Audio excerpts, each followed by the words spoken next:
nessa atividade da página 86, a primeira coisa que vocês têm é o poema Estação Café. Observem que as primeiras palavras de cada verso são iniciadas com letra maiúscula, e isso não indica que se tratam de palavras de substantivos próprios, indica somente que elas são as iniciais de cada verso, tá certo? Então, a gente vai ter aqui o poema, que vocês podem acompanhar no livro de vocês lá na página 86. Não vou fazer a leitura do poema já para vocês terem feito. Vamos para as questões somente para corrigir rapidinho para aqueles que tiveram alguma dificuldade. Eu vi, inclusive, que alguns não colocaram algumas respostas de algumas questões, então aproveitem essa correção para vocês terminarem a atividade, tá certo? E aí reenvia para eu ver que vocês fizeram a correção. Identifique um substantivo próprio no poema. Logo aqui no início do poema, lá no início do poema, vocês conseguem observar a presença da palavra Santa Clara. Santa Clara é um substantivo próprio. Vocês podem observar as iniciais maiúsculas em Santa e em Clara, tá certo? Se trata de uma instituição específica que é o nome da pastelaria, né? Como pode ser classificado o substantivo agonia na segunda estrofe? Então, lá na segunda estrofe, vocês têm esse substantivo agonia. Vocês podem classificar ele, prioritariamente, a resposta que seria trazida aqui seria um substantivo abstrato, já que representa um sentimento. Porém, pode ser que vocês tenham colocado simples, já que não é composto. Pode colocar que é um substantivo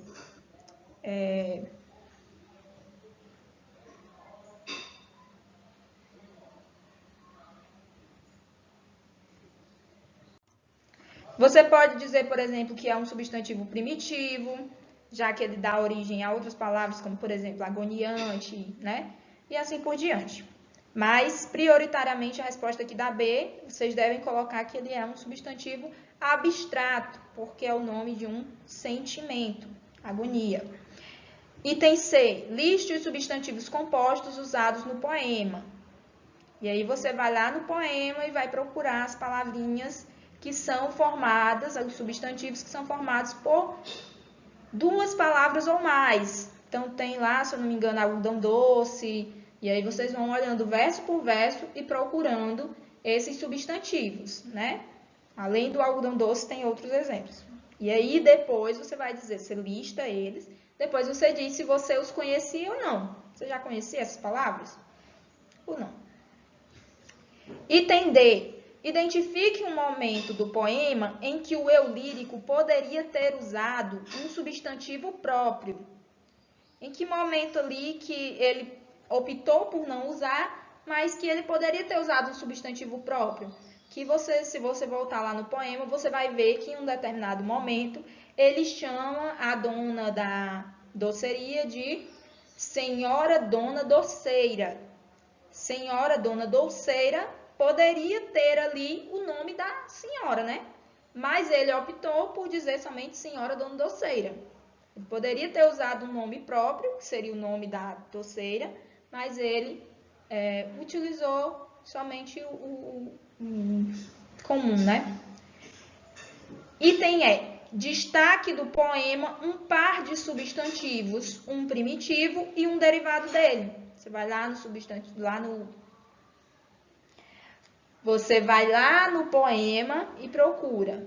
Procurando, provavelmente você vai encontrar a palavra doce e doceira. São duas palavras que estão lá no poema e que, se você prestar atenção, a palavra doceira, ela deriva de doce. Então, doce é um exemplo de primitivo, doceira, um exemplo de derivado.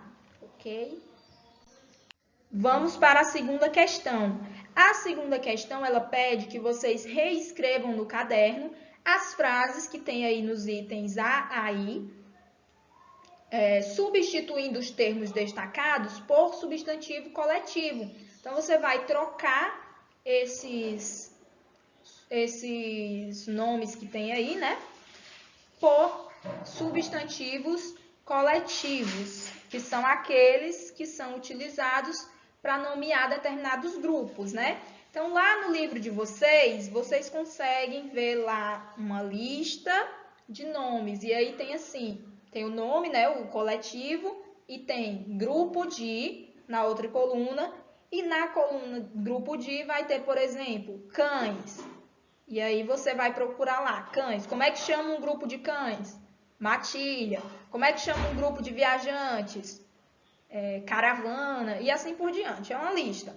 Não tem muita lógica, então vocês têm que decorar. É o tipo de coisa que você tem que decorar porque não existe uma lógica. Não é tipo gato e gata. É simplesmente um nome que não tem nada a ver. Aqui foi usado aí para determinar o grupo. Então, vocês podem fazer esse exercício aqui, indo lá na tabela e olhando. Então, você vai fazer, e também lembrem-se de fazer as adaptações. Então, um grupo de cães. Aqui está a gente usa esse artigo 1 porque está no masculino, grupo. Mas um grupo de cães é uma matilha. Então, eu vou precisar modificar esse artigo aqui do início e botar uma matilha acompanhava de perto a caravana. Tá certo? Então, você vai fazer essas duas substituições aqui. Matilha e caravana. Aqui no item B, um conjunto de jurados, um júri. Não precisa modificar, porque júri também é uma palavra no masculino, né? Então, um júri escolheu o grupo de autores elenco. Elenco vencedor do concurso. Um júri escolheu o elenco vencedor do concurso. Item C. Nos mares daquele arquipélago há muitos cardumes. Aqui, novamente, vocês vão precisar fazer essa alteração, né, do gênero, porque o grupo de vereadores é chamado de Câmara. A Câmara aprovou na segunda-feira o projeto de lei. Item E.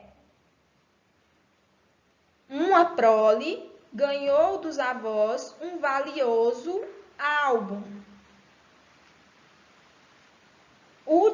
Item F. O time inglês estava contente com o resultado da partida. Item G. A banda fez um belo show na noite anterior. Item H. A turma foi atacada por um enxame, mas passa bem. Item I.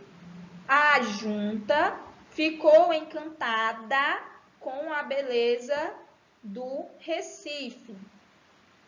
Certo? Então, vocês também precisam fazer a modificação, caso tenha alguma palavrinha que indique uma característica, algum sentimento. Vocês precisam fazer a alteração aqui também, tá certo? Gênero. Vocês devem fazer a alteração para que a frase ela fique escrita corretamente. Página 96, a gente tem aí uma tirinha do menino maluquinho. E aí o menino maluquinho fala aqui, ó, se a gente quer brincar de polícia e ladrão, alguém tem que ser o ladrão. Só de mentirinha, falou? E os amiguinhos dele aqui tudo ouvindo. E aí o menino maluquinho diz, por exemplo, o ladrão agora é o Juninho. Só que a reação do Juninho aqui é de tomar um susto. Ei, isso é calúnia. Nada ficou provado. E aí a gente parte para as questões. A. Identifique os substantivos presentes no primeiro quadrinho. Você vai ter que ir lá para o primeiro quadrinho e procurar as palavras que são nomes de coisas, tá certo? Então tem lá polícia, ladrão, gente, mentirinha. São 4. Item B. Classifique as flexões de gênero, número e grau desse substantivo. Então, você vai pensar lá. Palavra polícia. Qual o gênero da palavra polícia? Quando eu vou dizer, eu digo a polícia ou o polícia? O correto, né? O correto é a polícia. Então, a polícia gênero feminino. O ladrão, gênero masculino. A mentirinha, gênero feminino. Relação ao número, todos estão no singular, né? E relação a grau, a gente tem todos no grau normal, com exceção, o único que não está no grau normal é a palavra mentirinha, que está no grau diminutivo. Então, se você respondeu essa corretamente, beleza. Se não tiver respondido, coloque essas informações aí no seu caderno. Item C, o substantivo junim é uma variação de um substantivo no diminutivo. Então, junim é uma variação da palavra juninho, que, por sua vez, é uma modificação do substantivo júnior, que é o nome de uma pessoa. Então, você só precisa indicar qual substantivo é esse. Você vai colocar juninho, e aí você coloca um tracinho e coloca júnior. Ou então você pode dizer juninho, que é o diminutivo de júnior. O importante é que você traga essa informação de que junim é variação de juninho, que por sua vez é diminutivo de júnior. Item D. Por que foi usada a variante junim e não a outra forma desse substantivo? Por que ele usou junim e não juninho? Você vai escrever aí. Coloque sua opinião. Por que é utilizada essa variante? E aí vocês podem dizer, por exemplo, que pode ser um apelido, né? Junim, pode ser um diminutivo. Vocês podem colocar, né? Às vezes as pessoas fazem essa diminuição, pode ser uma forma carinhosa, pode ser um apelido. Escrevam com as palavras de vocês. Item E. Defina o significado da palavra calúnia no segundo quadrinho. Se necessário, consulte o dicionário. Então, você consegue observar pelo contexto que a palavra calúnia, quando ele utiliza ali, isso é calúnia, ele poderia substituir, por exemplo, por isso é uma mentira. Então, vocês podem colocar aqui o significado. Caso vocês queiram, também podem consultar um dicionário ou pesquisa lá no Google, significado de calúnia, e coloca aqui o resultado, tá bem? São duas formas corretas de resolução dessa questão. Mas, pelo contexto, você consegue identificar que o significado dessa palavra é mentira, né? Explique por que Junim considera uma calúnia o que o menino maluquinho está dizendo. E aí você olha lá no último quadrinho, quando ele diz que é uma calúnia porque nada ficou provado. Então, alguém já tinha dito que ele era ladrão antes, só que nada ficou provado. Então, ele considera o que o menino maluquinho falou uma calúnia. Item G, esclareça porque a reação do Juninho gera humor na tira. Aqui também você pode explicar com as suas palavras, tá certo? A gente não espera que ele leve a sério aquela brincadeira. Na página 97, a gente tem essa questão aí. Vamos, me dê sua patinha. O cara fala pro cachorrinho. E o cachorrinho, pá! E aí ele termina dizendo, cachorrinho obediente. O item A pergunta, qual é a expectativa do homem ao fazer o pedido ao cachorro? Quando a gente costuma dizer, me dê sua patinha, você espera que o cachorro obedeça e coloque a patinha na sua mão, né?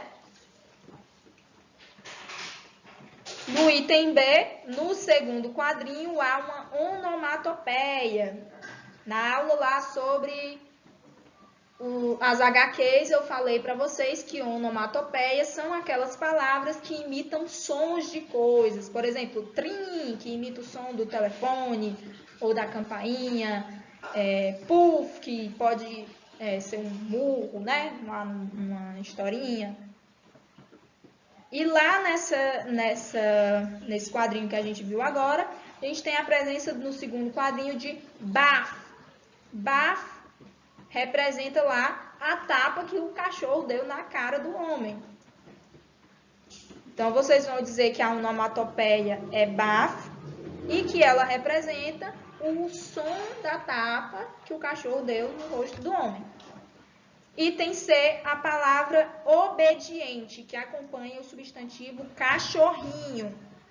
Caracteriza adequadamente a ação realizada pelo cachorro? Explique. E você vai dizer que essa palavra obediente não caracteriza a ação do cachorro, porque o cara pediu a patinha, ele deu a patinha, mas foi com um tapão na cara do cara. Então, você vai explicar por que essa atitude não foi uma atitude obediente, né? Na verdade, foi algo irônico. Ele deu a patinha, mas deu de uma forma diferente da que o cara estava esperando, certo?